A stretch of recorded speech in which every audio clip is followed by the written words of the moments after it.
you say is the basis of your religion? It's based on a covenantal relationship between God and the people of Israel, going back approximately 3,800 years to the time of an individual called Abraham, 1850 BCE, before the Common Era. And the relationship that developed between God and starting with an individual, Abraham, and then going on to a son and a grandson, and ultimately culminating around 1250 BCE at a place called Sinai in the desert, where the covenantal relationship was in the form of a written and oral tradition that came down through an individual called Moses, and then given not only to the children of Israel, but ultimately to others as well.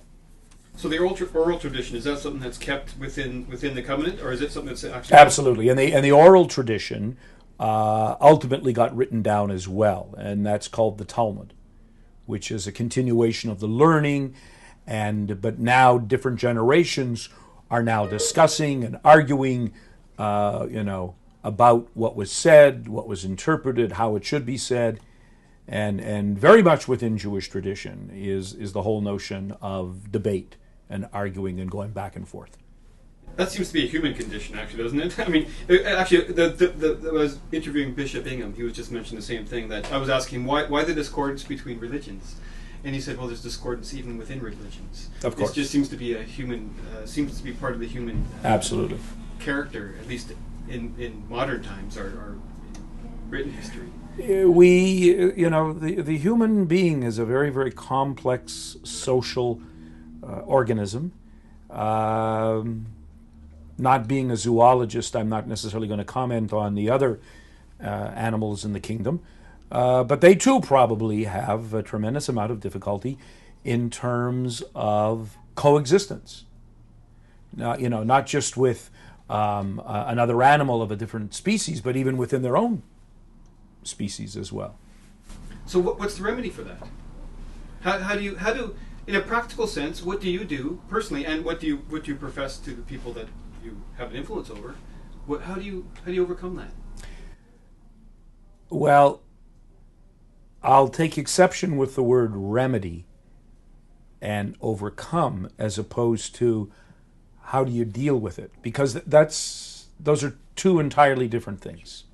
Okay, we don't have a lot of remedies for things in life.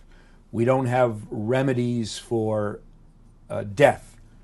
We delay it, but we do not conquer it. We have to deal with it and what that implication is. So one of the things is that is necessary, I think, in terms of the human condition for all individuals of goodwill. And I have to preface that because there are individuals out there who do not have goodwill. And so what I'm going to say is really going to fall on deaf ears. But if you believe that life is holy, which means precious, which means special, then it's understanding what that human condition is in relation to others as well. That you have to understand that the person that you're relating to at the grocery store, at the gas station, not just in the lawyer's office or the doctor's office or somebody who has, quote, high station, but every single individual out there is someone who is precious and someone who is entitled to a sense of dignity. So that's what we need to remind ourselves constantly. And we probably have to start by reminding ourselves about our own being precious, as opposed to just looking at others. I had a class last night of 15, 16-year-olds. Interesting group. And somehow we got into a whole discussion on cigarettes. We were discussing the commandment, thou shalt not murder, which is usually misinterpreted as thou shalt not kill. But that's not what the Hebrew says. It makes it very clear, thou shalt not murder, because we can differentiate in Judaism and ultimately in Western civilization and society and the codes that came down between murder and killing. Murder is premeditated, whereas killing can be accidental or self-defense and so on. And I got into this whole business about discussion about suicide with the kids and what traditions say and what Judaism says, which really is that it's not something that we should really be doing. On the other hand, Judaism says that if it's found that the individual was not in their right mind, then we don't hold them accountable and so on. And from there I moved to the whole discussion about smoking cigarettes. Is this not a form of suicide? Okay? I mean, in our society today, I don't know that we can make the packaging any more blatant. This is dangerous. This is against the law. This is not in your best interest. They, of course, said, so why does the government outlaw it? You may want to cut, sorry. And the kid said, so, why didn't the government just outlaw it? And I said, well, we've seen that whenever you do something like this, like prohibition, all it's going to do is put stuff underground and under the table. It's not really going to do much, and then you don't have control at all. Plus, the government likes to get the money for the taxes. Okay? Now, my question is this. If I'm the CEO of Vancouver General Hospital, and I've got a certain amount of money, and I've got to decide between some moronic kid who's decided to smoke and now has lung cancer, and a baby who comes into the world with a defect of which they have no responsibility whatsoever, where am I going to and how am I going to use the money? And the kid said, well, you've taken a Hippocratic oath, you've got to help both of them. I said, I'm the CEO. The CEO of the hospitals are not doctors. Oh. I said, but the point is, there's public policy here. Okay? And we have limited resources. So somebody chooses to be presenting themselves in a situation that they know is going to be harmful. Is it society's responsibility to constantly pick up that tab when we know we do not have an inexhaustible amount of money, and that I may need it over here or I may need it over there? So that brings us to, in a way, control. So you mentioned it earlier, like, does anybody have control over themselves? I mean, it seems to me that we all struggle with moment by moment, whether you're in traffic and someone pisses you off for whatever reason that you get bothered. I mean, it's a constant battle, is it not? Do you find that you have to are you continuously? You have to hit the reset button. So what do you do? What do you do to reset, personally? Is it religious for you, or is it a personal philosophy? Do you know what I mean? I don't know if I differentiate when you say religious. I mean, for me, everything can be considered religious in the great, in the Jewish scheme of tradition, things. In the Jewish tradition, is there a way to approach that moment? Well, sure. There is a way of trying to calm yourself. It's not always going to happen. It's not always easy. You can't always simply shut your eyes, and start to breathe deeply, especially if you're sitting in the middle of traffic and so on. But to try to have a sense that you are part of something much larger than just yourself, and try to keep a perspective on what's happening. Now, we're not always going to be able to do that. We're not always going to be able to do it in a calm and collective fashion. Part of the human condition is the physiology that is going to put us into a situation perhaps of flight, fear, and all of the physiological aspects of that, with adrenaline pushing through and so on. With age, hopefully comes a sense of understanding. I like that word because it means to stand under. Think about a coffee table that's a glass coffee table, and you're standing under and you're looking up and you're trying to gain a perspective. It depends on how we view the world. And do we view the world as a me or a we or an us? So does that extend past humans for you? Do we have a responsibility to the other beings on this planet in any way? Oh, of course. I mean, when you said, my hesitancy in answering was because I was thinking, do dogs have this sense of responsibility to one another? Do other animals have that sense of responsibility? I really don't know. I know that pets can be loyal, but is that based on love or is that based on food and shelter? Right. But how about humans in relation? Well, ours is based on food and shelter. Okay? Yeah, we really are animals, aren't we? We, right? we are. We're We just ultimately animals. Yeah. And you were about to say, but we're a little higher, and I don't necessarily. I don't know if we're higher. No, because you see, other animals do not kill for enjoyment. Okay, hunting is forbidden in Judaism. Okay, except for food. Okay. The way we kill an animal for consumption has to be done in a specific fashion. Okay? And only if you're not able to do that does the tradition say, okay, so then you can take use an example of a bow and arrow or something.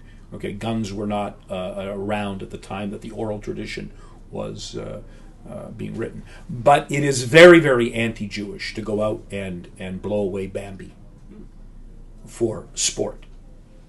Okay? That's something that is so foreign to most Jews. Okay? The idea of hunting for pleasure. So yeah, there's a responsibility. The whole aspect of our dietary regulation is that we're trying to say that this animal, and by the way, you can make a very, very good case as to whether or not Judaism is vegetarian or not, and the answer is yes. Are we allowed to eat meat? And the answer is yes, because in fact two answers are given in the tradition.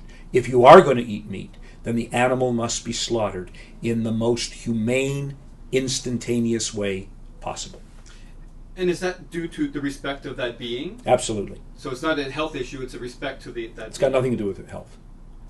Okay. That there are health issues that are connected after we slaughter the animal, which are much more stringent than the health authorities of Canada and the United States. If we find any one of the main organs diseased, which is a euphemism for cancerous, the entire animal is not allowed to be eaten. Whereas that's not the case of the FDA. Okay? They just pass it off to, cut out that part and send the rest to somebody else. Make hot dogs out of the That's rest. it. So I'll kind of make a bit of a jump here. Sort of. I know that you have many words for the being, the ultimate being, whether that be God or I had a short interview with Rabbi Weinberg about a year and a half ago, and he'd mentioned that when I'd asked him what is, this is one of my typical questions of each, is what is your word for that force, that being? How would you describe that force or that being? My wife. She's not here. Right? You have to Remember that. So what would be your name for that force, and how would you describe that force? I know it's a broad question. Well, we do have many names, and the ones that I like are there's one where God says to Moses, Yihya Asher Yihya, which means I will be what I will be. And then in brackets, I'm Popeye the Sailor Man. No. But it's, I am what I am. I will be what I will be. Okay? It's fascinating. I will be what I will be. In other words, you cannot put me in a little box, in a little container, and say, this is who I am.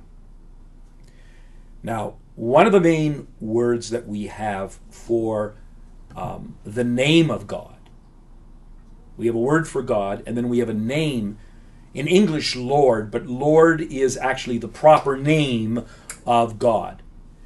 And it's spelt in Hebrew, Yud, He, Vav, He. Whenever we see it, it's mispronounced on purpose, and we pronounce another word called Adonai, which means my Lord. But Yud He Vav He, and sometimes it's written just Yud Yud, is a fascinating word because it's made up of three other Hebrew words.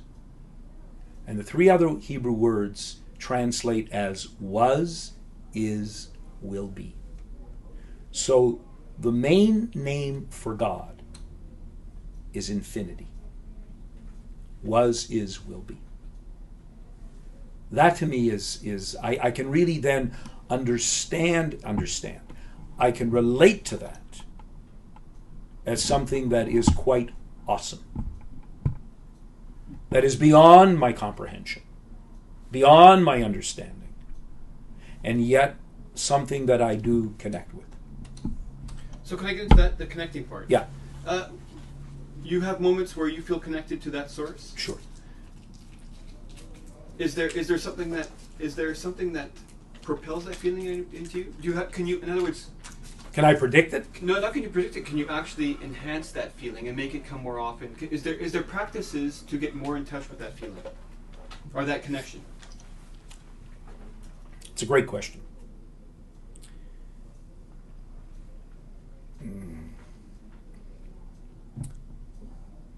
Maybe. Look. I said to one of my younger colleagues recently, it's all theater. Okay? In setting the setting, in providing the setting, that then allows for the moment to flow. Okay? But I can't necessarily guarantee that when the lighting, the music, the words, the temperature is bidiyuk, is exact, that it will flow.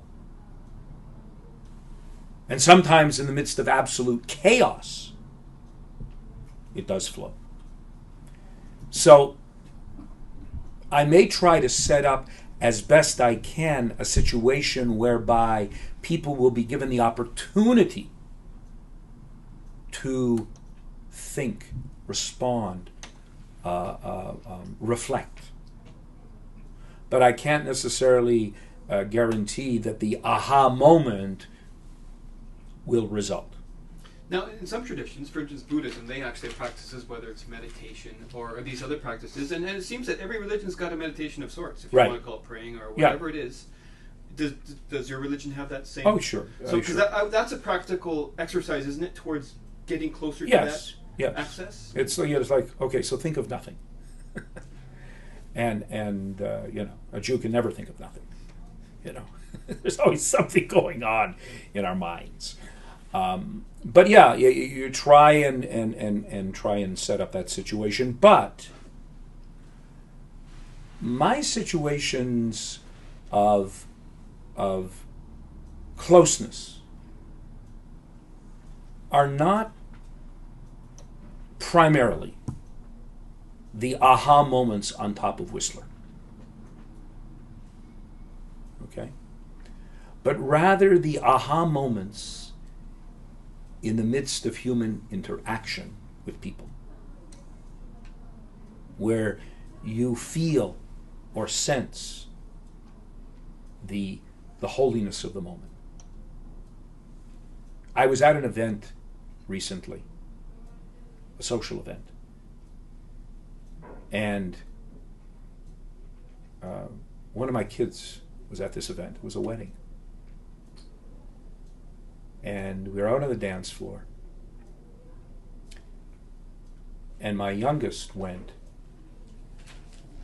and grabbed a young kid who was sitting down and brought her out to the dance floor. What's so aha about that? The kid she brought out had Down syndrome. The holiness of that moment, of inclusivity, of saying, you're part of our family. And by the way, my daughter didn't even know, it was from another part of the family, didn't even know who this kid was per se, just saw this young girl sitting there, clearly with Down syndrome, but was there to enjoy herself at the party. We need to give people permission to join the party.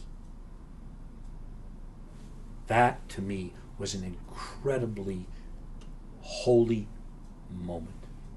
And I couldn't have been prouder of my kid at that moment. Yeah, those are beautiful moments, always saying. Yeah. So that you know, it's when we really use our eyes and we really use our ears. Okay? Another moment, different of sorts. I'm standing in line at Starbucks. And all of a sudden, the person in front of me says to the cashier, and I'll pay for whatever he is ordering. Now I heard this, and I'm looking back to, it's like, oh, there must be somebody else in line. And she said, I'm talking about you. I said, you're talking about me? Yes. I said, do we know one another? She said, no, that's the beauty of it. I said, wow.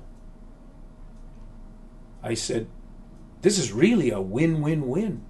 Why? Well, you're doing a wonderful thing. Starbucks is going to get some money. I'm feeling unbelievably great. But come back to you is that I'm a really cheap date. I just wanted a coffee. And then I turned around to the person behind me, and she said, I'm not a cheap date. And it was wonderful. But I want to tell you that moment changed everybody's day for the rest of the day. Because I'm sure that everybody was thinking about this notion that it's been paid forward, backward, or whatever direction it was. What is the ultimate accomplishment for the individual person in Judaism? And then there's another question on top of that. Is that clear? Sometimes I get my thoughts. No, because we don't have a, But you do have a Messiah that you're waiting for. Nah, No? I'm not waiting for it. I don't like the concept of a Messiah. Right. Okay, it reminds me of Molly Maid. Okay? I remember saying this to an evangelical minister on the shores of the Galilee in Israel. I said, you really believe in the Molly? He says, you don't like the concept? Nah, it reminds me of Molly Maid. So what are you talking about? I said, what's Molly Maid? He said, Molly Maid comes in and cleans up your house, right? Okay. Why do you need Molly Maid? Shouldn't we be cleaning up the house? Shouldn't we be doing it? I said, you're the Messiah. I'm the Messiah. That's the notion here. Not somebody who's going to come and make it better. You and I can make it better. There's enough food. There's enough ingenuity. Do we want to do it? So I don't like the idea of taking personal responsibility away from humans. There's a great line in my tradition that says, pray as if everything depended on God. Act as if everything depends on you. Okay? So, my relationship with God, I think in a fairly typical fashion, is a antagonistic one. It's defined for me through Jacob wrestling with God. It's not this. It's not me on my knees. It's this. It's this. It's challenging. My name is Yisrael, one who struggles with God. And it's in the struggle that I think we have a sense of what this is about. I'm not doing it for brownie points. I'm not doing it to get into the next room, the next level, or whatever. That's going to happen. Okay? I didn't ask to be born, as far as I understand. So I don't know where I came from. I don't know where I'm going, and most of the time I don't know where I am. Can you live with that uncertainty? I certainly can. As a matter of fact, I find it exciting and challenging. So when you say, what does the top this or that look like, that's a foreign question to me that I don't know. We just answered it, because that was my next question. Was that what is the possibility of us as human beings? What does your belief system hold as what we're capable of? Because some have limits, right? That we'll never be God, which is what you're saying is that we can be God. Ultimately, right? Well, okay, we can be God. If we can we can be godlike. Okay, we can be godlike. I do believe that there is a force that is uber alles, above us, but that we contain elements of that within the human existence and the human experience. So we're trying to access that. That's what we're trying to do. On the other hand, I've got a lot of questions for this God. Huge questions. Okay? Wars, I don't put that on God. That's our stupidity, that's our inability to see the big picture. Okay? But earthquakes and tsunamis? Now, it might prove that in 500 years, 5,000 years, you and I actually set things in motion that caused those things to happen. But sitting here in 2011 or whatever year it is, I don't think we've gotten to the point of our trying to figure out what we have to do with the shifting of the plates and the subsequent chaos that occurs. So if someone says, well, we just shouldn't be living there, where? Japan? The west coast of North America? The east coast of North America? How about the middle of North America? Where is it safe for us to, we've been placed on this planet to what? Live up a tree? I don't think so. So I've got a lot of questions. Do you believe that we have an intention, that they have the ability to use a force that is a universal force that can shape the future? Do you believe that as individuals we have that ability? There's a great expression in Jewish tradition in Yiddish. If you want to make God laugh, tell him your plans. Okay? The point being is that you think you and I are going to shape history and they're going to do something, and all of a sudden, bam, and we're knocked off our game. I don't know. But there's a counter thing to that as well that you mentioned, because if we all have access to the source, because how could we not? Because there's only is the source, ultimately. Yes. Then we can only be expression of that at our purest. We are an expression of that. But we get sidetracked. Right. So I wanted to ask you about the sidetrackedness. Like, what is the corruption in our species that allows us to actually not be fluid with the source of everything? Doesn't that seem like an impossibility? If you think about the concept of that infinite consciousness, or whatever you want to call it, how can you be aside from that? It doesn't make sense in a way. The Jewish tradition has 613 commandments.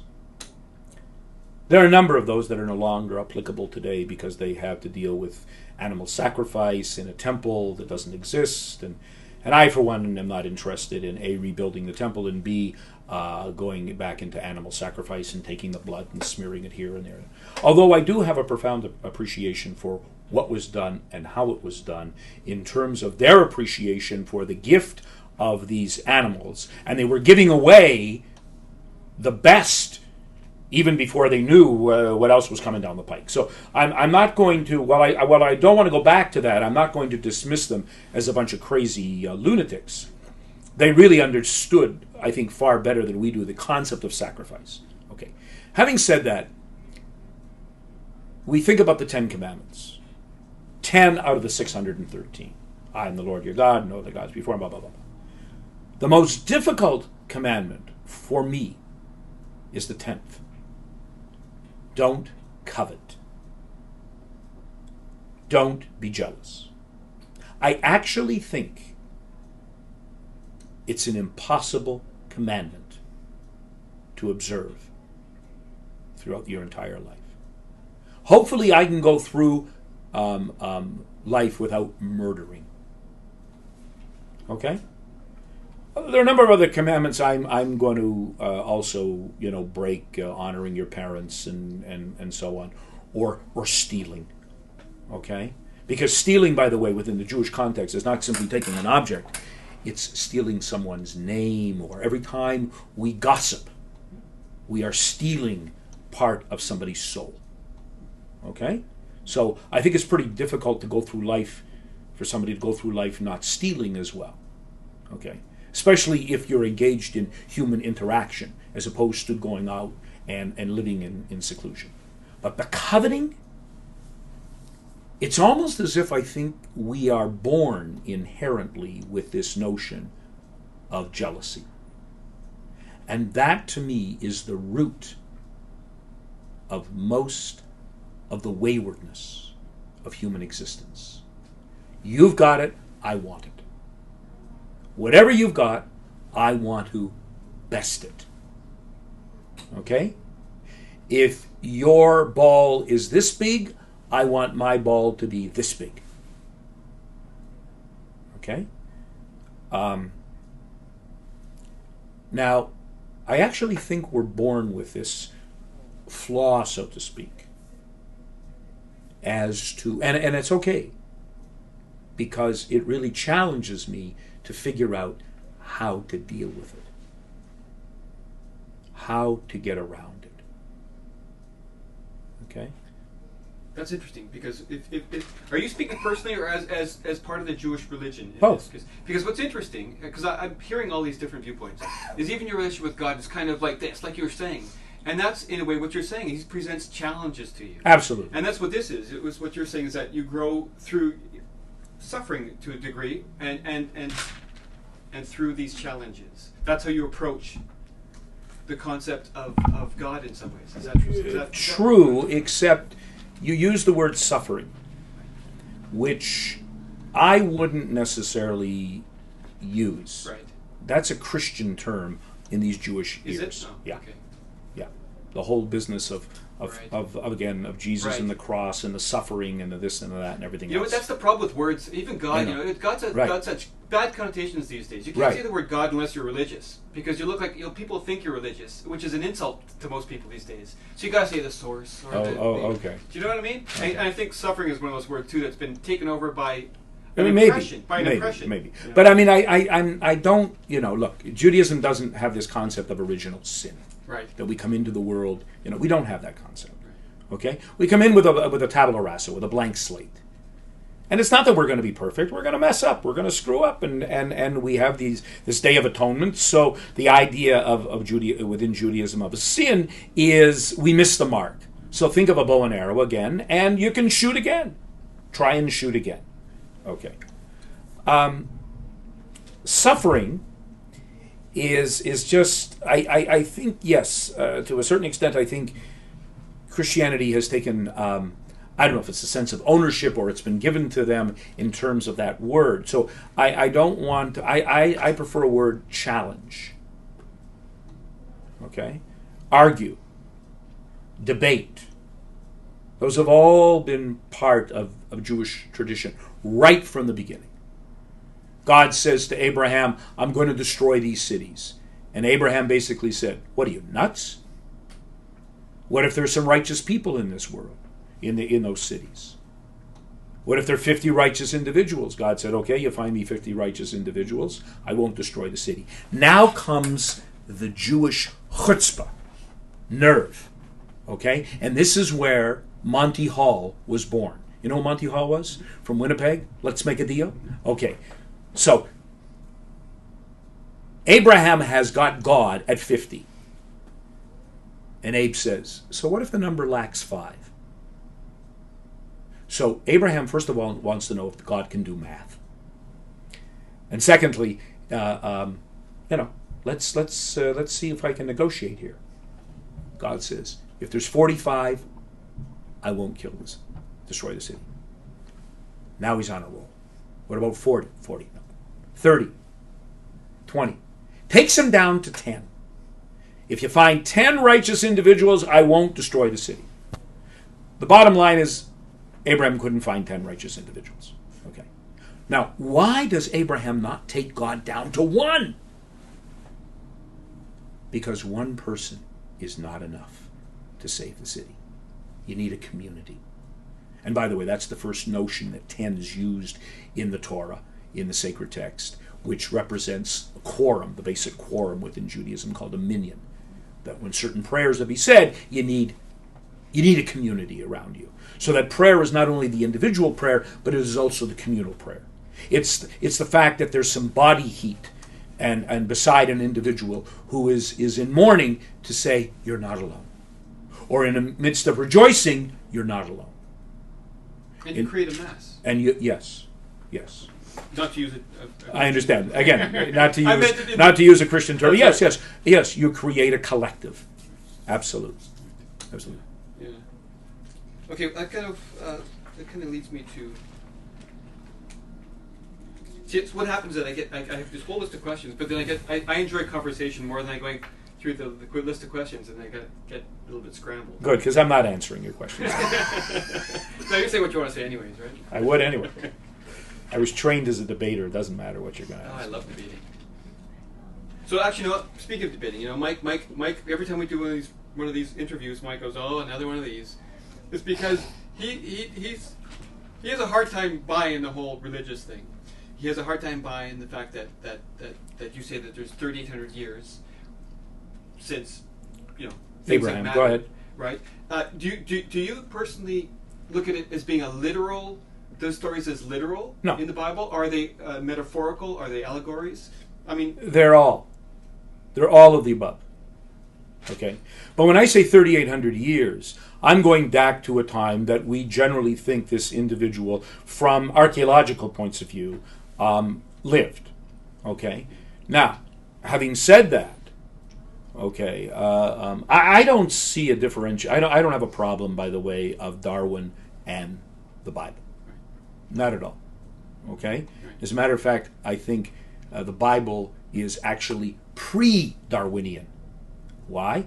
If you take a look at that first story of creation in chapter 1, it said, and there was now the Hebrew is yom, which today means day, but back thousands of years ago, the word yom simply meant period of time. And that period of time could have been millions, hundreds of millions, or billions of years old. And if you take a look at the structure of what is described, life began in the sea, came onto earth in the form of animals, and ultimately the last thing created were humans. Now, how does that in any way, shape, or form differ from what Darwin was saying? It doesn't. It's a brilliant, brilliant concept. Okay? So where did it come from? I don't know. Now, my Orthodox colleagues are going to say, well, it came from God. I tend to think that God's fingerprints, so to speak, are clearly spread within this text, but also are the human footprints. Okay? So there are a lot of things in there that are contradictory, that did not happen, that don't make sense, and other things that are mind-blowingly brilliant. So I see it as a combination. It's not a. You see, for me, my religion is not black and white. That's what I was going to ask you. It's not a static thing either. No. As you were saying, you had 600 and some odd commandments. Right. And they adjust as time goes on, as evolution Absolutely. takes place. Absolutely. That's another thing I really want to clear up with this project. The first project, God, Love, Death, and Purpose, is that people have a lot of misconceptions about every religion. unless you're really into it, and even people who are into it sometimes have misconceptions of their own religion. But when you actually speak to people who are reasonable people, it all makes much more sense to the average person, which I think would be a useful thing if people had a little more understanding of each other's perspectives. Well, we like to pigeonhole individuals because we think we know them. Right. Okay? Because it allows us to discount what they say. Back to coveting, right? I know more than they do. Exactly. Or smarter than they are. As opposed to saying that, maybe we just have, different takes on, on a different, on the same picture, but we are all looking at it from a different angle. Is that what you believe? Do you believe that you have the same drive that a Buddhist has, that a Christian has, that a Sufi, a Muslim has? Ultimately, we are all in the human condition. Okay?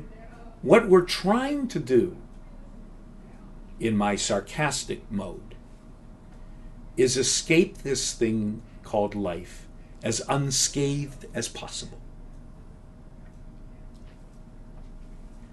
We want to come in with as few problems as possible. And we want to go out with as few problems as possible. Okay?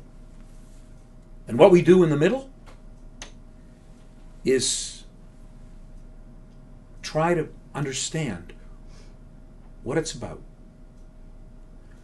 But the society in which we live, the models that we have, by and large, don't allow us to do this with a sense of cooperation. Okay? I'm a very, very proud Canadian. And yet I look at our parliamentary system. If you've ever gone to Parliament, it's absurd. And it gives such a terrible message to young people who go there. It's a bunch of animals in a zoo yelling and screaming over each other. This is not a way to conduct business. I don't think that this is a natural aspect of the human condition either. We brought it across the pond from England. That hasn't necessarily been a good source of government for them either. But the yelling, the screaming, the insults, the back and the forth. Is this really what we want to teach our young people? No, so why do we do it that way? Or if you take a look at what goes on in the politics of getting into power. A politician's first job is to get into power. The next job is to maintain power. Okay? As opposed to, what are you going to do when you're there? We have some terrible examples. For example, in our political system, we have someone who's called the party whip. What's that about? It's to make sure that if you're elected to this party, you vote the way we want you to vote. Well, where's the individuality on that? Where's my own conscience? What if I disagree with you? On a moral basis, on a practical basis, on a financial basis, on all sorts of bases. So then I have to get kicked out of the party and everything else. So, so to steer it back just a bit. Yes. To where we're all heading. Actually, I'm going to steer it back a little further. You said we want to get out the most unscathed. What is waiting for us past that moment of death? What is that moment of death, and what's waiting past there for our consciousness? I know. Well, I'll just leave it at that. What's the Jewish take on it? I just gave it to you. Really? Yeah. Yeah. And maybe this is why there may be hundreds of millions of individuals with other traditions, because other traditions have that condo labeled, painted, and numbered, whereas if you ask a Jew, what's next? I don't know. And that's okay. At least it's okay for me. I don't know. Is it, what do I believe? I believe that I'm part of something much greater than myself. I came from somewhere and I'm going to ultimately go somewhere. And what I'm inhabiting right now, the Hebrew word is guf. It is my body, which is a precious vessel. But the moment of death is when the essence, if you don't like the word soul, use the word mind. It's fascinating when I ask people, how many here believe you have a mind? Everybody puts up their hand. How many people here believe you have a soul? And not as many people put up your hand. And I said, why not? Point to your mind. And everybody, erroneously goes like that. I said, no, I didn't say point to your brain. I said point to your mind. In Greek philosophy, mind and soul are the same. Well, so they are within Judaism. So the life force, which to me is also God, runs through, comes in and leaves. So people often ask me, what do I think is after death? So I do the following. So you say, so this is birth, and this is death, and you want to know what's over here. My question is, what do you think was over here? I don't know. I said, well then instead of looking at it like this, why don't we look at it like this? Okay? And we're running through. So as I said before, I don't know where I've come from, and I don't know where I'm going, and most of the time I don't know where I am. But it's a hell of a ride. And one in which we try to gently take the person with us. There's a great rabbinic story about, you're asking about what's next. So this individual goes to bed and falls asleep, and in this sleep, individual has a dream. And in this dream, this individual is presented before the Holy One, blessed be He, God. And he says, show me the difference between heaven and hell, even though we don't really have a concept of hell within Judaism. Maybe Toronto, but anyway, I'm from Toronto. Is this being shown across Canada? Not anymore. Anyway, so God takes this soul first into this large room, long table. Seated around it are individuals, and on this table is every conceivable food that you could possibly imagine.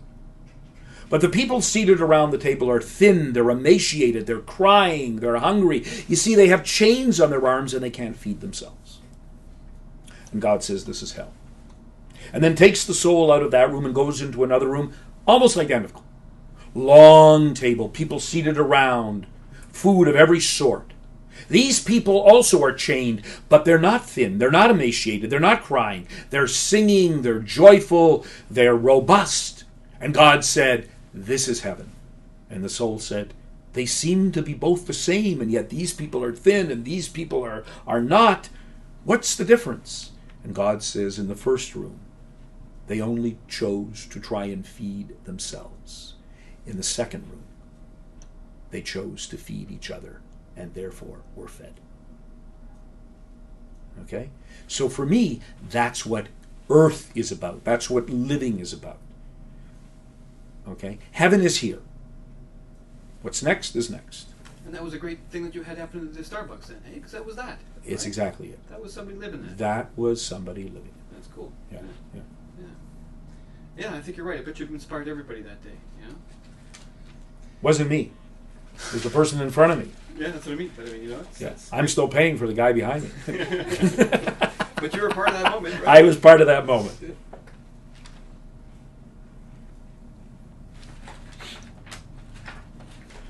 Do you believe that we have free will? That there is such a thing as free will? Well, our tradition says, I present before you life and death, good and bad, choose life. So it would appear that you and I have freedom to choose. So it would appear. However, there's this fascinating story with Moses constantly going back to Pharaoh, trying to get the children of Israel released out of Egypt. And this is the whole story of the plagues that are brought about. But before each plague, the text says, and God hardened Pharaoh's heart, which would seem to be the direct antithesis of free will. So which is it? Are we free or are we determined? And the typical Jewish answer, of course, is yes. Yes, what? We have a certain degree of freedom within a determined state. Again, it's not black or white. There's so many things that you and I do not have any choice about. Zillions of things contained in our DNA. So where's our freedom? Did you choose your parents? Did you choose your eyes? Did you choose the color of your skin? Did you choose where you wanted to be born? Did you choose the socioeconomic situation in which you were born into? Absolutely not. As a matter of fact, I can make a much better case for determinism than I can for actual freedom. Okay? You chose, well, I'll ask you. You're wearing a shirt. Okay? Did you have complete freedom to choose that shirt today? I would say, yes, I would say that. Okay, and you would be wrong. Why? Well, first of all, you only could choose what was in your life to begin with.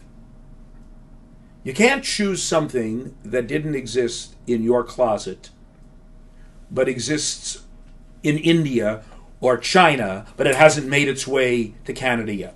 So your choices were limited. They were limited, yes. Okay. Then, as we learn more about you, we can find out whether or not you wanted something clean or you didn't care. And then we could learn more about you to determine what I'm getting at is that ultimately I think we could get down to the fact that we knew exactly what the probability would be of your choosing that shirt. Okay? Having said that, it's not satisfying for me as an individual. I want to believe I have some freedom. So God allows me to think I have a certain amount of freedom. But in fact, as I say, it's relative. I, as a human, cannot live underwater without the help of scuba. Okay? And it even gets more abstract than that with what you were saying earlier about, what? We're out of tape? Media is ending. Oh, could we just throw another one in? Won't be too much Will longer. it Yeah, go yeah. from A to B automatically? I thought you said it would. I didn't put the other one in there. But I will do that right now. Should I stop? No, you can stop. Let me just see when because I have an appointment coming Oh, is up that right? here. Okay. I'll Just be a second. No, we're good for about. I'm good for about another 15, 20 minutes or so. Okay, then we better wrap this up and then do the same. I'm almost out of Did I just do this? Well, I guess I did. I felt my feet sticky, and that's because the carpet. Do you have any other? Oh no! Oh yeah, don't worry. Right. What's that? Do you have any other tapes? I I'm do. almost out of media. I do. Yes. I'll just send you an invoice for the whole new thing. No, that's just a patch. What I was going to mention was that you were saying how you feel that you really don't have any interest about this covetousness, this core flaw in us, in a way that keeps us separate from that part of us which is in flow with all that there is, and that in a way that is saying that we don't have any free will. To a large extent, we don't. And to make things even worse or more complicated. Hold just 1 second. I just want to. Sure. I don't know about you, but maybe it's unplayed. Yeah, it is very hot. I'm just going to see if they. I just want to make sure that they have The not. light. The light's not helping. Wrap this But up. to make things worse, marketing and advertising is all based Right. on coveting. Feeding it. That's right. Yeah. All based on coveting. Okay? That the product that you have is not good enough. It has to be new and improved. And they started from childhood. Oh, absolutely. Absolutely. So I'll get into a few, just break the core questions here. Is there hope for humanity? Can we overcome this? Because it is, in your opinion, is this leading to no good? I can't imagine how coveting can help us. Okay? Are we going to have moments, aha moments, where we come to our senses? maybe. But how often? I'm not sure. I'm not sure. So that's the situation we're in, and that's the situation you find yourself in. And so you deal with that situation. I'll give you another story. It's the Second World War, and a Brit, a Frenchman, and a Jew are captured by the enemy. And the enemy says, I'm going to give each of you the opportunity to choose the method of your death. And the Brit says, hang me. And the Frenchman says, firing squad. And the Jew says, drowning. And the Frenchman and the Brit turned to the Jew and said, what are you, nuts? They hang me, my neck is snapped, and that's it. They line me up, somebody fires a bullet, I'm dead.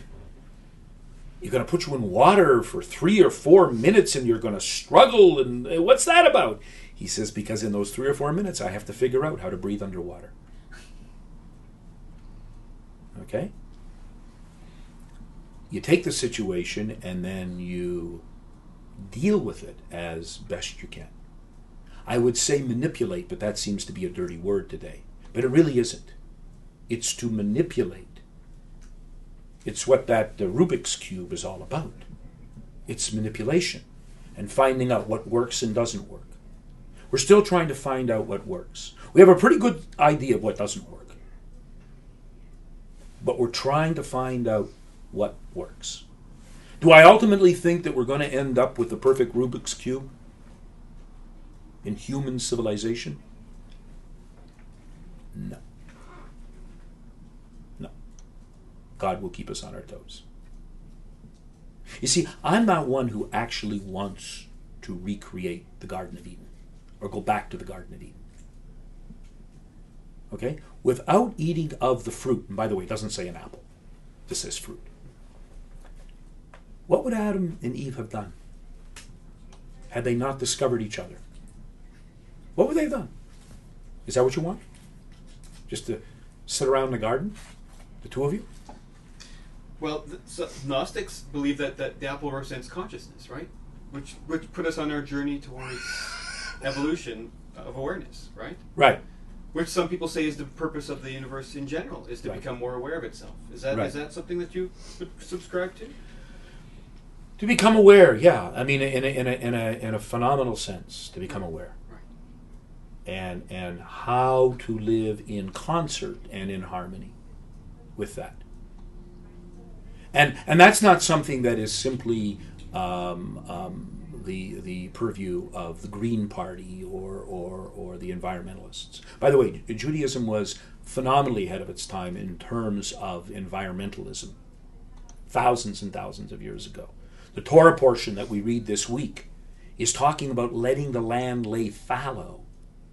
Wow, that's thousands of years ago. Thousands of years ago. We have to have a responsibility to the land and a connectedness to it. We've had green funerals for thousands of years, okay, whereby we place the body in the ground, and if the civil authorities say that there must be a container, then for us that container cannot have any metal on it, no nails, because metal was a symbol of war.